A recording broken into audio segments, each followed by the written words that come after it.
महावीर प्रसाद द्विवेदी युग की जो पहली काव्य धारा है वो थी अनुशासन की काव्य धारा, और दूसरी जो काव्य धारा है वो है स्वच्छंदतावादी काव्य धारा। तो स्वच्छंदतावादी काव्य धारा आचार्य रामचंद्र शुक्ल ने हिंदी साहित्य में पहली बार स्वच्छंदतावाद शब्द का प्रयोग किया। स्वच्छंदतावाद शब्द का सबसे पहली बार आचार्य रामचंद्र शुक्ल ने हिंदी साहित्य में किया। हिंदी साहित्य में यह रोमांटिसिज्म का हिंदी रूपांतरण है, यानी जो स्वच्छंदतावाद है वो हिंदी साहित्य में रोमांटिसिज्म का क्या है, हिंदी रूपांतरण है। फ्रांस में सर्वप्रथम फ्रेडरिक श्लेगल ने 1789 ईस्वी में क्लासिज्म के विरोध में रोमांटिसिज्म शब्द का प्रयोग किया। यानी फ्रांस में किसने प्रयोग किया सर्वप्रथम? फ्रेडरिक श्लेगल ने।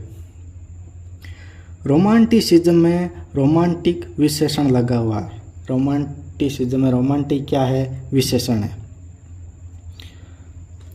रोमांटिसिज्म काव्य का प्रारंभ ब्रिटेन में 1799 ईस्वी में और 1805 ईस्वी के मध्य विलियम ब्रंस और ब्लैंक कवि की कविताओं में देखने को मिलता है।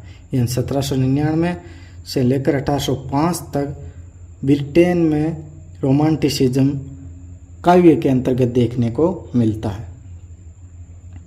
विलियम वर्ड्सवर्थ की रचना लिरिकल बैलेड्स स्वच्छंदतावाद पर ही आधारित है।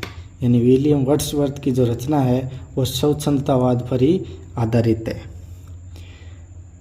फ्रांस में रोमांटिसिज्म का उदय फ्रांसीसी राज्य क्रांति के रूप में हुआ था, और रोमांटिसिज्म का जो उदय है वो अलग अलग देशों में अलग अलग रूप में हुआ था। अब देख लेते हैं हम रोमांटिसिज्म का अर्थ।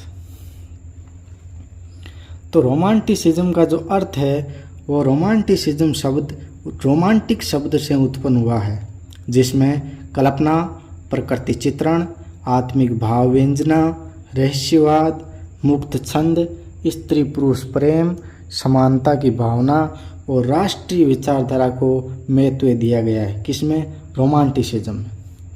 अब देखते हैं कि हिंदी में जो स्वच्छंदतावाद है उसका क्या अर्थ है। हिंदी में स्वच्छंदतावाद, स्वच्छंदतावाद शब्द का प्रयोग सर्वप्रथम आचार्य रामचंद्र शुक्ल ने श्रीधर पाठक और रामनरेश त्रिपाठी की कविताओं के संदर्भ में किया है। यानी श्रीधर पाठक और रामनरेश त्रिपाठी की कविताओं के संदर्भ में आचार्य रामचंद्र शुक्ल ने स्वच्छंदतावाद शब्द का प्रयोग किया है। आचार्य शुक्ल ने स्वच्छंदतावाद को अंग्रेजी शब्द रोमांटिसिज्म का हिंदी रूपांतरण माना है। यानी आचार्य शुक्ल का मानना है कि ये जो स्वच्छंदतावाद है ये रोमांटिसिज्म का ही हिंदी रूपांतरण है। आचार्य शुक्ल ने श्रीधर पाठक के काव्य में स्वच्छंदतावादी प्रवृत्तियों का आभास देखा और श्री रामनरेश त्रिपाठी को स्वच्छंदतावाद का प्रवर्तक कवि माना।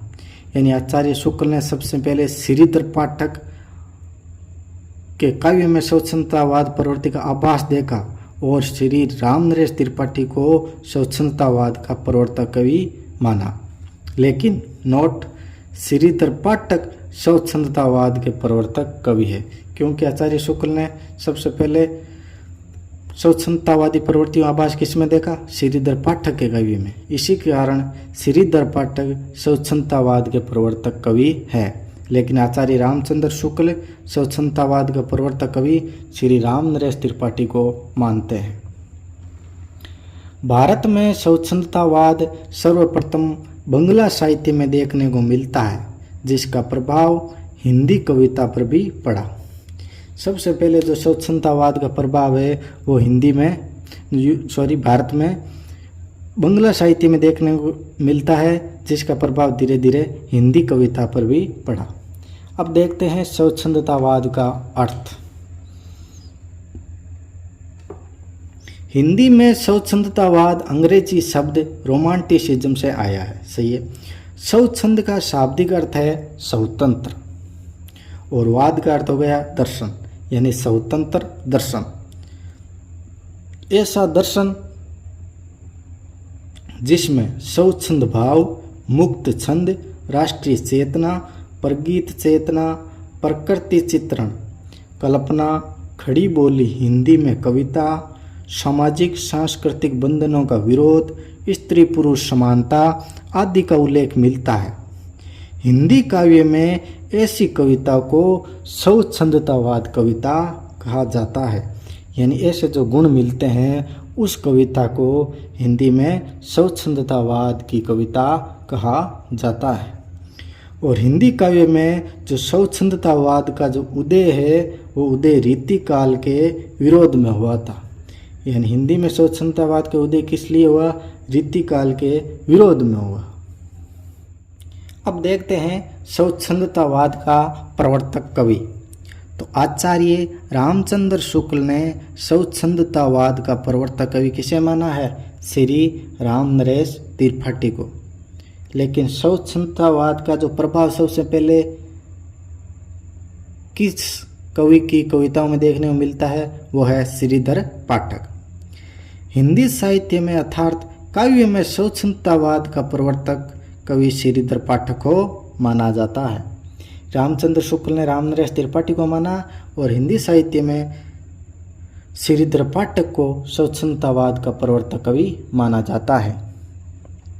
श्री रामस्वरूप चतुर्वेदी ने स्वच्छंदतावाद को प्राक छायावादी कविता कहा है। यानी स्वच्छंदतावाद तो प्राक छायावादी कविता है। अब हम बात करते हैं कि स्वच्छंदतावादी कवि कौन कौन है। तो इसमें मुख्य रूप से 6 कवि आते हैं। पहला है श्री रामनरेश त्रिपाठी, दूसरा श्रीधर पाठक, मुकुटधर पांडे, राय देवी प्रसाद पूर्ण, जगन्नाथ दास रत्नाकर, लोचन प्रसाद पांडे। नोट: स्वच्छंदतावादी काव्य और छायावादी काव्य दोनों अलग अलग आंदोलन है। रामस्वरूप चतुर्वेदी ने क्या कहा कि जो प्राक छायावादी कविता है वो ही स्वच्छंदतावाद है। लेकिन स्वच्छंदतावादी काव्य और छायावादी काव्य दो अलग अलग आंदोलन है। तो सबसे पहले जो कवि है उसके बारे में पढ़ते हैं। जो स्वच्छंदतावादी कवि है वो है श्री रामनरेश त्रिपाठी। रामनरेश त्रिपाठी का जो जन्म है वो हुआ 1889 ईस्वी में और उनकी जो मृत्यु हुई वो हुई 1963 ईस्वी। रामनरेश त्रिपाठी का जन्म कोयरीपुर ग्राम में हुआ था जो सुल्तानपुर में पड़ता है।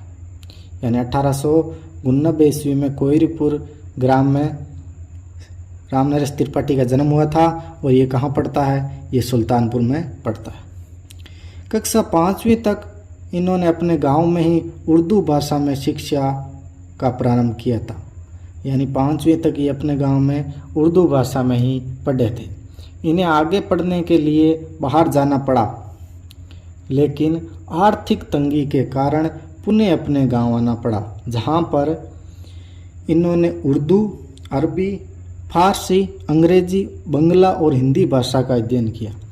यानी इन्हें आगे पढ़ने के लिए कहाँ जाना पड़ा? बाहर जाना पड़ा, लेकिन आर्थिक तंगी, पैसों की समस्या के कारण पुनः गांव आना पड़ा, जहां गांव में रहकर इन्होंने उर्दू, अरबी, फारसी, अंग्रेजी, बंगला और हिंदी भाषा का क्या है अध्ययन किया।